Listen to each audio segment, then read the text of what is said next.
Alright, it's time for a surprising new form of Hexaorb Sorceress. So let's begin, and no cards for the last few days. So on to Dokkan itself. We start off with the Cater Sanctuary generic ride card, that's what I'm just gonna call it for now. Spiral Cutie Angel, which is of course a grade 2 when taking power, and of course just like the other ones it has the same skill where auto when discarded from hand during your ride phase, cost Soul Blast 1, put this to the bottom of the deck and draw a card. And then what really matters is the second skill where auto when placed on rear guard, if you Persona Ride during the turn, cost Con Blast 1, look at top 2 cards of your deck, choose one card from among them and add it to your hand, put the rest from the top or bottom. This would normally be lackluster if it wasn't for the fact that it still says you can still put the other card to the top. That is very good in certain decks. Bastion can use this to stack a grade 3. It could even be Hexaorb Sorceress where you could stack the trigger. And in fact, even any other Cater Sanctuary deck could make use of this because you could stack the next card of what you want. The only thing is, this is quite slow for Persona Ride, but at the same time it's not too bad. So run it for your own leisure.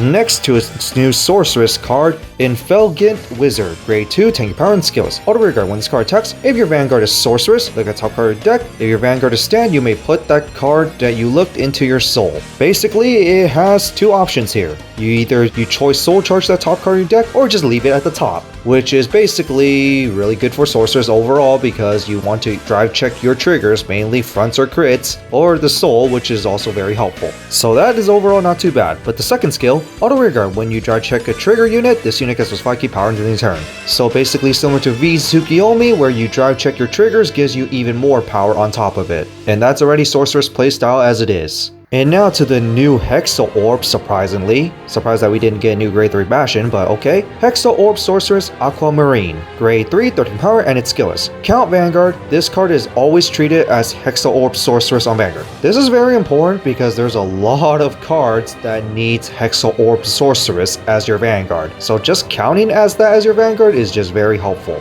Not sure about the Persona Ride ruling, but if it does count as part of the Persona Ride, well, that's an extra bonus right there. But anyway, second skill, Count Vanguard. If you Persona Ride this turn, this unit gets drive plus 1, and your trigger effects have their power increased by 10,000. So basically 20k trigger power instead, with a triple drive. That is pretty powerful as a Persona Ride bonus right there. Especially with Sorceress playstyle, you can stack the top cards of your deck.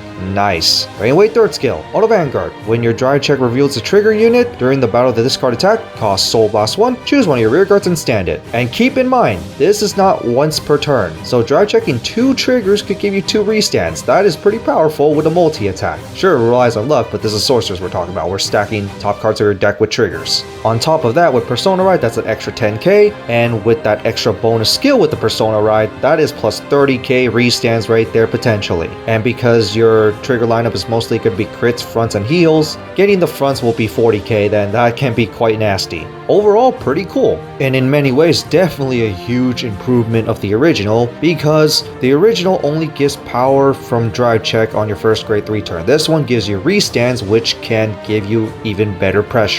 And with a lot of trigger stacking power as it is for Sorceress, the power shouldn't be too much of a problem. And the cost of this one is just overall cheaper. So I definitely would be running this as my new grade 3 Sorceress instead, in my opinion. Although the sad part is that you do lose the Persona Ride Searcher for the Hexaorb Sorceress because that one has to be exactly Hexaorb Sorceress, and this one doesn't count in deck. But overall, definitely still better. So that's it for the new Sorceress cards. What do you guys think of them? Overall, I really like the new Hexaorb Sorceress. It is definitely better than the original in my opinion because this one adds more pressure, and that's all I really have to say. I'm not going to build the deck, but overall I think this one is not too bad, and definitely better than the new Cater Sanctuary Ride line because I can see that some people got pissed off with that one, and that one was similar enough to Sorceress in a way. It's like the new Dragon Empire Ride line that kind of took the place of Eugene. Now, considering that we saw a new grade 3 version of an old card that barely showed up in the anime, only like cameo, will we get new grade 3s for the other ride lines? Like new Eugene, new Flagberg. I personally would like to see a new Flagberg. I really hope so because some of them are quite getting outdated, you could say, and definitely Eugene definitely needs something.